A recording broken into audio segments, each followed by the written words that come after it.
amazing. This is a sandwich. I have a t-shirt that's dry clean only that I can wash. Yeah.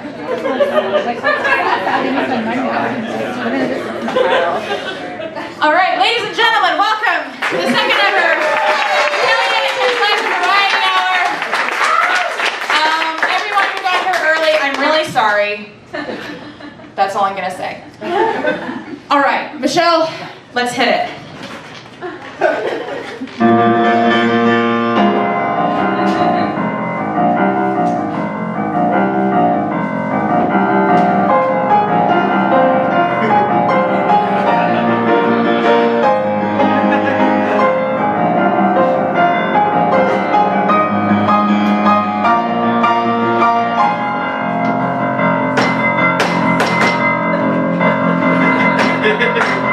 Hey little sister, what have you done?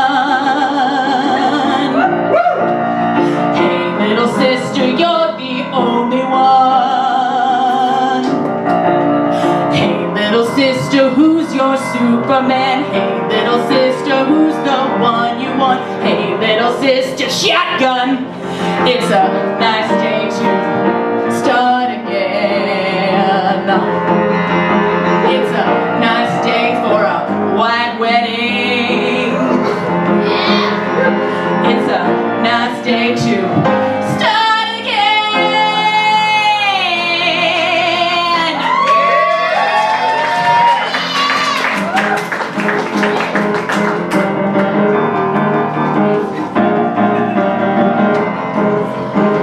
You think you know this song, but actually you don't. I'm sorry. See, I fucked myself up already. There is nothing fair in this world. There is nothing pure in this world. There is nothing pure in this world. There is nothing sure in this world. Just find something left in this world. It's a nice day to start again. It's a nice day for a white wedding. It's a nice day to start again. It's a nice day to start again. It's a nice day to start again.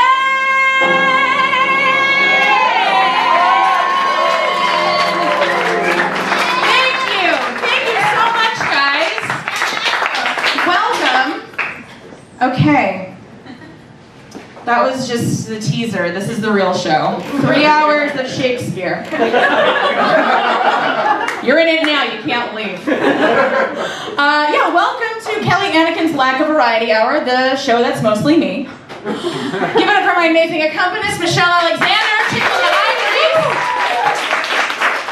And for our special guest, Natasha Muse, who'll be entertaining you later in the show. I'm really excited to be back at the Octopus. We had an amazing first show last month, and I started this show because I wanted to do a show where I could do new material for an audience who's actually excited to be here. If you guys aren't familiar with how comedy works, usually I have to try my stuff out at open mics. But the problem with performing at a comedy open mic is that everyone there is too stupid to avoid going to a comedy open mic. And add that to the fact I have a day job because I don't believe in myself. And it's just kind of exhausting to go sit in a bar for 3 hours to do 3 minutes of performing for people who don't care. So this is an experiment, and I really appreciate you all being here. It's cabaret, meets stand-up, meets TED Talk. But I swear to you, nothing educational is going to happen. I know there's books. I know you're scared, but I promise nothing educational is going to happen. We do have a couple of quick ground rules. If you want to take photos, that's fine. Just don't use a flash because I startle easily. If you're going to post a picture of me, please make sure I look like Shakira. Okay? My hips don't lie, but I wish they did, actually. And yeah, I know this is a coffee shop, but please don't talk amongst yourselves too much during the show. Be as quiet and polite as possible when ordering, using the restrooms. Just be courteous to the people around you, and I think we'll all be fine. You all seem pretty, like, chilled out people, so not too worried about it. And the last thing, the show is free to enter, but we require a donation to leave. very Mad Max Fury Road type, dictatorship I'm running here. I mean, obviously I can't really enforce that, okay? I am not very fast. I can't catch you. But if you do want to throw some dollars in the hat at the end of the night, I would really appreciate it. It would help me bankroll this show. I'm hoping to bring in people from New York and LA, keep it going. Hopefully have even bigger shows here in Oakland so we don't have to go across the bridge. That's the other big reason that I have this show. It's like walking distance from my house. And I hate going places.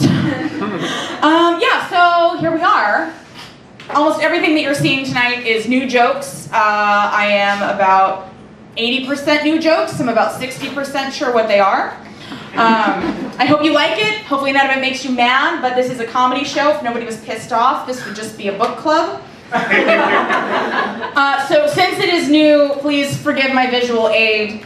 I'm just saying all the late night hosts use teleprompters and punchline to that joke. Never figured it out. I've been thinking about it for 3 days. But they barely have any women writers, and that's all I have on this show, so.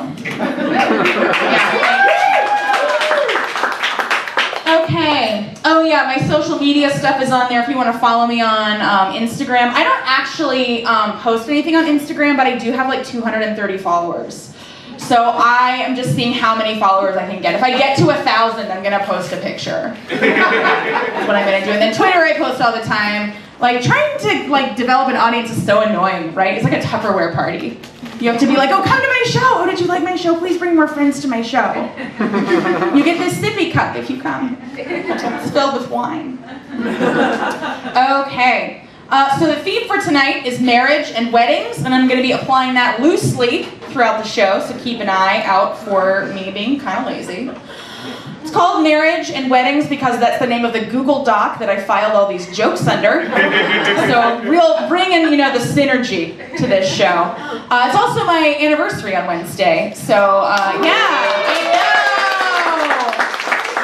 That's the third reason. I just wanted people to clap for me for making a life decision. So that's like all the practical stuff. I think we're ready. You guys ready for the actual jokes and not just the... So if you don't know me, I describe myself as the Courtney Love of the Midwest. I make bad decisions and I'm kind of obnoxious, but I'm so polite about it, my life's a mess, but my gosh, I would never inconvenience you with that. I make terrible decisions and I still think I'm amazing and always right. But unlike Courtney Love, I don't hold the Guinness Book of World Records record for most bruises female. I'm not saying I wasn't a contender, okay? I have a very weak core. It's a miracle I'm upright at all. But I don't use performance-enhancing drugs like heroin, so. I once broke up a Nirvana tribute band. I was the Courtney and the Yoko. I mean, come on, they were called heart-shaped box. They were kind of asking for it. Yes, men can ask for things too, people. I learned that on Jezebel.com. Okay, so now we're going to do some fun segments. This is the TED Talk portion of the show. This is a segment called Fame Swap, where I choose a famous person that I think I should replace as being famous. This month we have Scarlett Johansson. Do you know how hard it is to find a picture of Scarlett Johansson that doesn't have her boobs in it? It's almost as hard as finding a picture of Kelly Anneken that doesn't have her boobs in it. I'm just saying, I don't really think that we need Scarlett Johansson anymore. And I think I could do a better job of being Scarlett Johansson. Like, she's a Scorpio, I'm a Scorpio, she peaked at 14, I peaked at 14. She can't act, I can't act. I think it's really kind of a one-to-one comparison, but what really inspired me for this particular one. Have you guys seen the trailer for the new Jungle Book movie that auteur Jon Favreau is directing? So Jon Favreau is doing a weird CGI update of the Jungle Book, everybody's problematic favorite. So the whole trailer is my favorite character in the entire Jungle Book, the snake Kaa, talking to Mowgli. But the problem is, in the books and all the other movies, Kaa is a man snake. And in this version, Ka is a lady snake voiced by Scarlett Johansson. Which brings a real creepy pedophilic feel to the Jungle Book trailer. I just want to, okay, so this is Scarlett Johansson. Did we all get that? All right, anyway, I'm just hoping, I want to start a whole hashtag at Disney Studios, hashtag not my Ka. She's not my Ka. So here is sort of like a Rudyard Kipling, carving. What do they call these, lithographs? Yes, all right, somebody said yes, it must be true. This is like Wikipedia, okay? Kelly Anneken's Lack of Variety show. The show that's exactly like Wikipedia. Okay, so this is a picture of Ka in this new version. And like that Ka does not look fun to me, okay? That Ka is not gonna sing a hilarious song as it's planning to eat a child.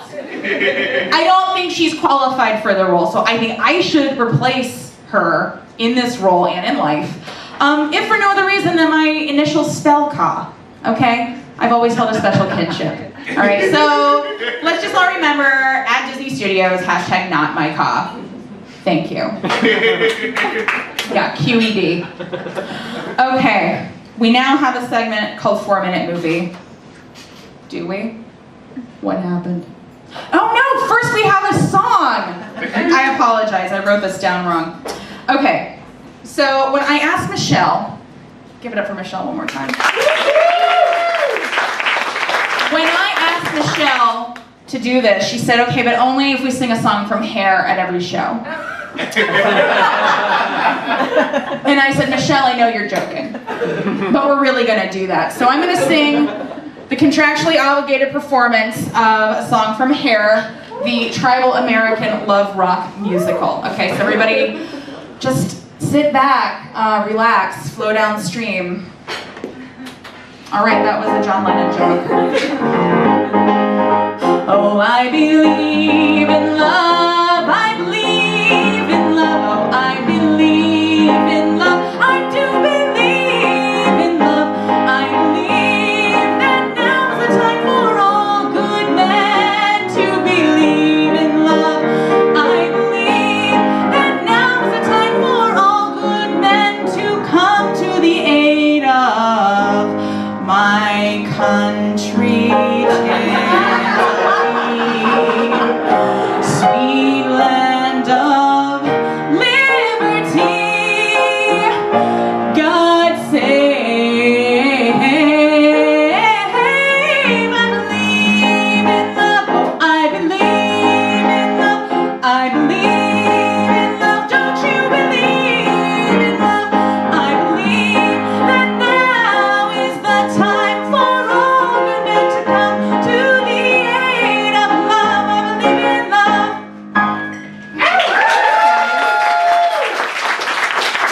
That's our last contractually obligated song of the evening. Yeah, everything else is completely illegal. All right, now we have a different segment, I think. Okay, good. Now we're back on track. Okay, so we all know there's a lot of options that you guys have to entertain yourselves in your homes. You could be at home watching Netflix or Amazon Prime or the, BitTorrent. I am 75 years old. But you didn't. You came here to support live comedy, which is amazing. So as a reward to you, I am going to perform the movie Valley of the Dolls in its entirety in just 4 minutes. Okay, so everybody just strap in because it's going to be a bumpy ride. You've got to climb Mount Everest to reach the Valley of the Dolls. It's a brutal climb to reach that peak. Gotta get off, have to get off of this ride. I'm Ann Wells. I have an excellent memory and I love sharing. If you're a Capricorn, watch your step. Try, my friend, to face yourself and all you have in store. The song goes and nearly goes with it. The only hit that comes out of a Helen Lawson show is Helen Lawson. And that's me, baby. Woo! Excuse me, you must be Mr. Berg, the one with the water cooler. I feel a little top-heavy. Jen, you are a little top-heavy. I leave this stinking show with dignity. Gee, honey, I'm sorry. That old witch ought to be boiled in oil.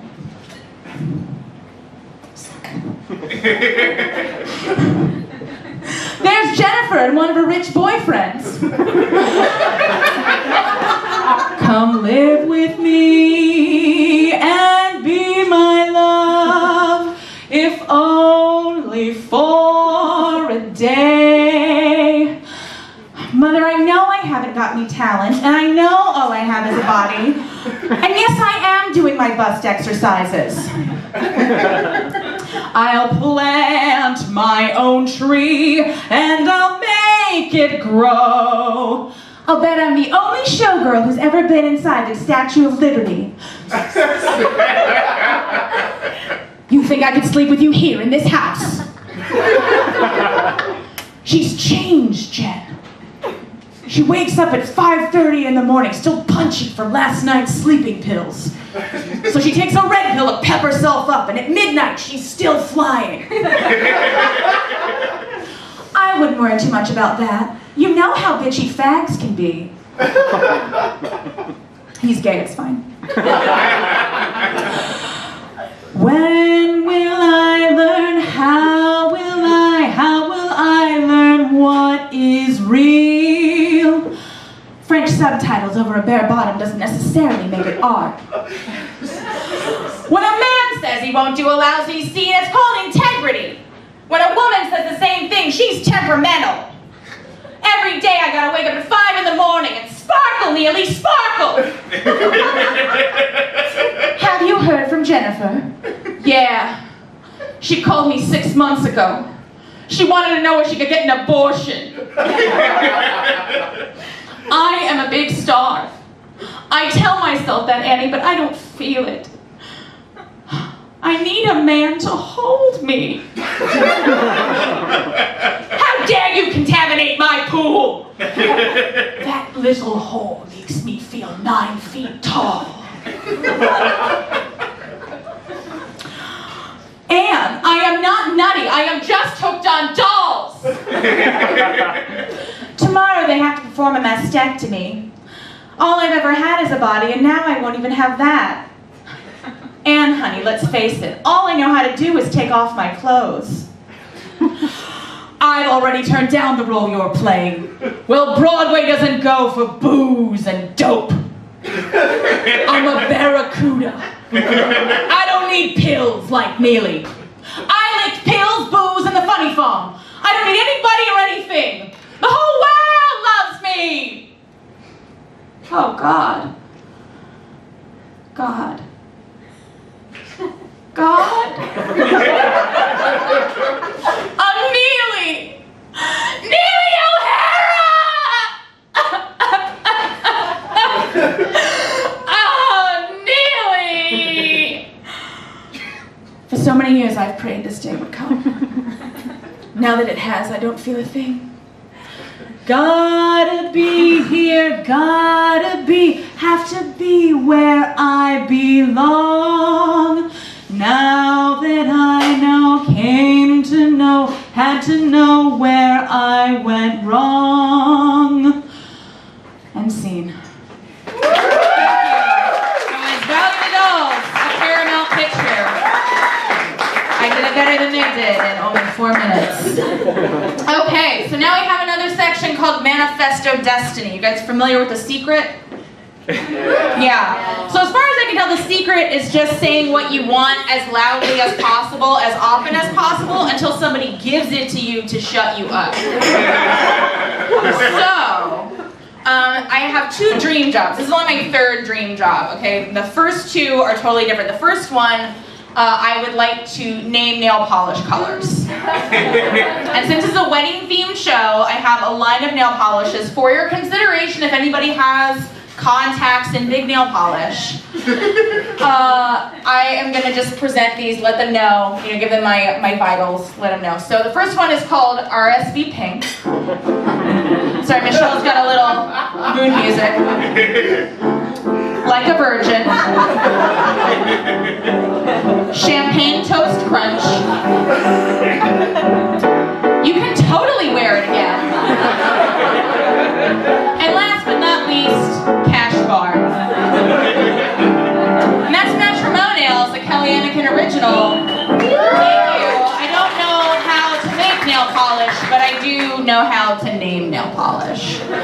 So the next is actually a bit of a audience participation. So my other dream job is writing cable movie descriptions, okay? So I'm going to read you guys a cable movie description, and if you think you know the answer, yell it out. All right, first one. Slick City guy Richard Gere accidentally falls for Julia Roberts in this Gary Marshall picture, but will Julia's troubled past with men tear them apart? Pretty good. Did somebody say Ernest Borgnine? Okay, I guess not. Never mind. All right, so I heard Pretty Woman. That's not it. Runaway Bride. Yeah, who said Runaway Bride? Yes, give it up for this lady. Very good. Nice job. All right, the next one. Hang on, I have a picture that goes with it. It's a real movie. The next one. Michael Showalter underwhelms as writer, director, and star in this off-kilter rom-com about a bachelor who is jilted by a series of improbably attractive women. The Baxter. Well done, comedy nerd. The Baxter. I think the first and only film ever to star Michael Showalter, and we can see why. And finally, this period piece about a star-crossed bride and groom later became an instant classic and inspired a Broadway musical. Spider-Man. No. I'll give you a hint. The opening song was heavily featured in this movie.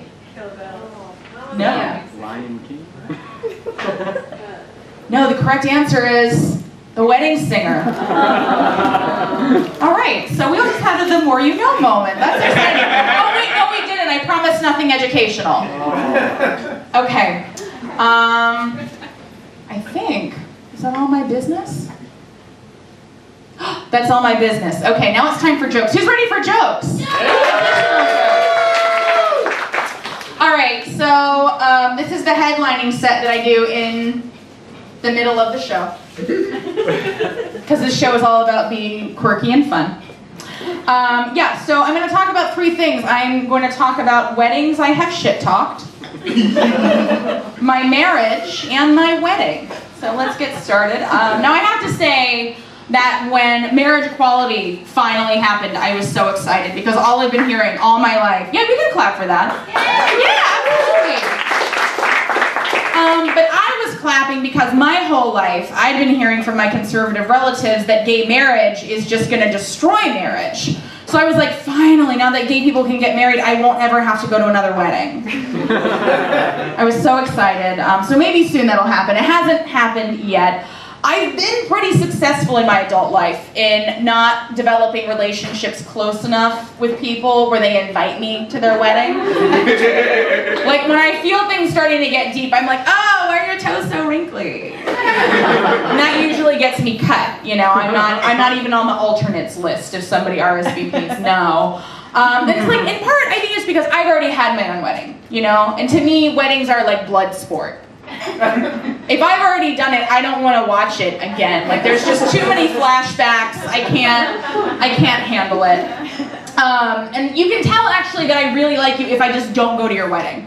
If I'm invited, I don't go, I send a gift, that means I like you and I want you to succeed in your life and your relationship.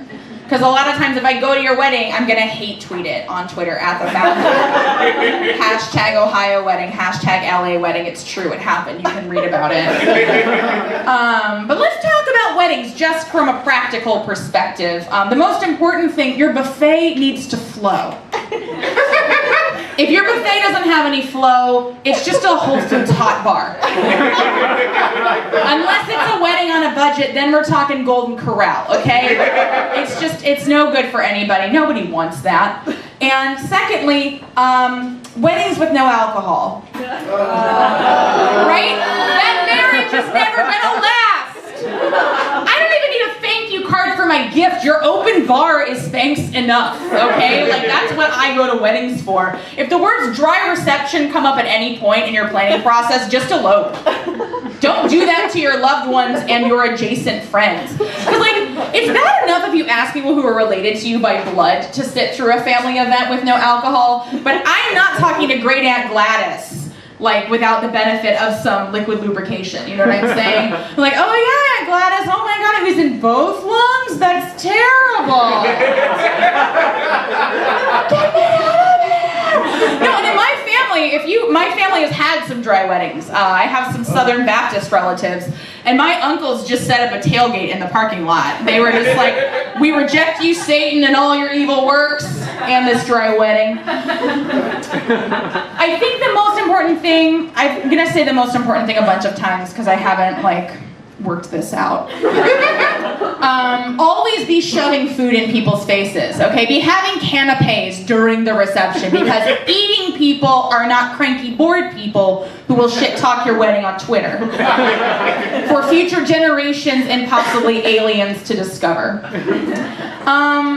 Okay, actually, you know what? This actually is the most important thing. If you take nothing else away from tonight, do not ask me to be in your wedding. You think I'm gonna let it be your day? I have a whole show in a coffee shop that is about me, okay? That's not gonna happen. Even when I've tried to be considerate, I sheezel at you at your own wedding. I can't help it. I'm getting more attractive as I age. I'm like Demi Moore without plastic surgery, veneers, or that misguided thing with Ashton Kutcher. No, but it's like I can pull off the most nylon-y of David's bridal dresses. You know? No, because we all know bridesmaid dress, the word bridesmaid just literally translates to ugly friend dress. It's not clear if the word ugly is modifying the dress or the friend. It's mean. It's mean to ask somebody to be your bridesmaid. I know, I had like 7. Anyway, so I went recently to my brother-in-law's wedding in Dayton, Ohio, and I was invited to the bachelorette party. I flew in early to go to the bachelorette party, because I'm like, oh yeah, whatever, you know, drinks and women. I enjoy both of those things.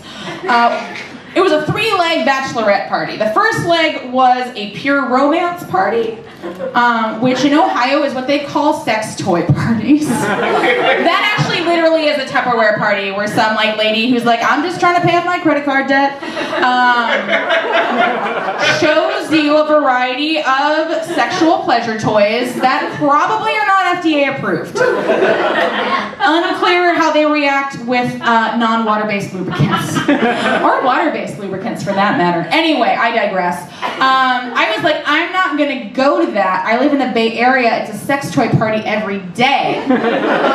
Like sometimes they get delivered to my house. Like I walk out in the morning, like newspaper, dildo. I'm like, wow, things are getting kinky up in 4B. I just hope they're quiet next time.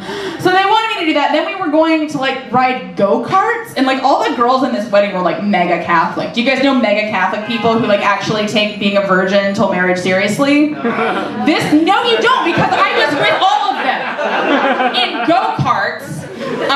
And I'm like, I'm just trying to like be a responsible driver, okay? And like somebody's trying to pass me. I'm like, I don't think you're allowed to pass in go-karts. Like I don't know the law, but it was the bride. Like she came in last because I was totally like car blocking her, and I was like, don't invite me to your wedding, I'd ruin it.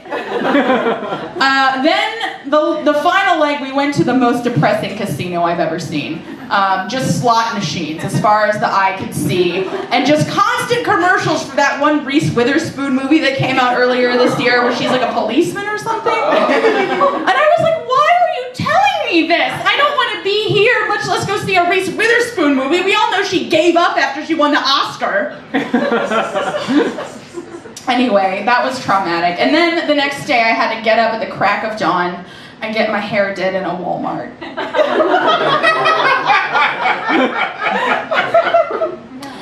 They didn't even have a coffee shop in the Walmart. I had to go use the Keurig in the subway that was in the Walmart. I will say though, I don't want to be too harsh because honestly, Paulette, who did my updo, amazing. I looked like I was in Dynasty, okay? I looked like Cookie's token white friend on Empire. Like, that's how good my updo was. It wouldn't move, it wouldn't move. It was like a doll with molded plastic hair. Like, it didn't move the whole day. It was amazing. Yeah, and then, but like, they didn't feed the bridal party all day.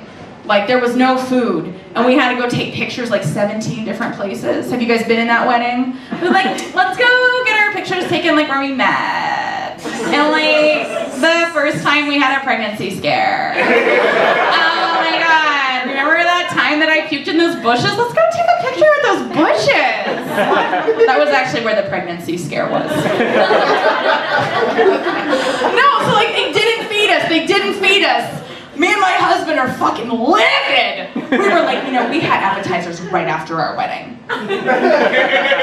People didn't have to drive anywhere. People could start getting drunk immediately. This is ridiculous. They did take us to a bar.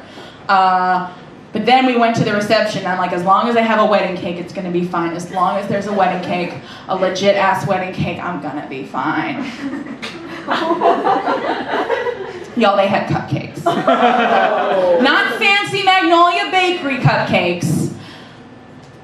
Confetti and spice cake cupcakes. Spice cake! What kind of marriage is that? Built on a foundation of spice cake. Nobody will eat. Raise your hand if you like spice cake. See? Because, oh, okay. But you know what? I appreciate your honesty, because I asked that question. I was like, I've been so judgmental on spice cake. You're brave. Give it up for bravery. If you have that random box of spice cake in the back of your pantry, give it to that lady.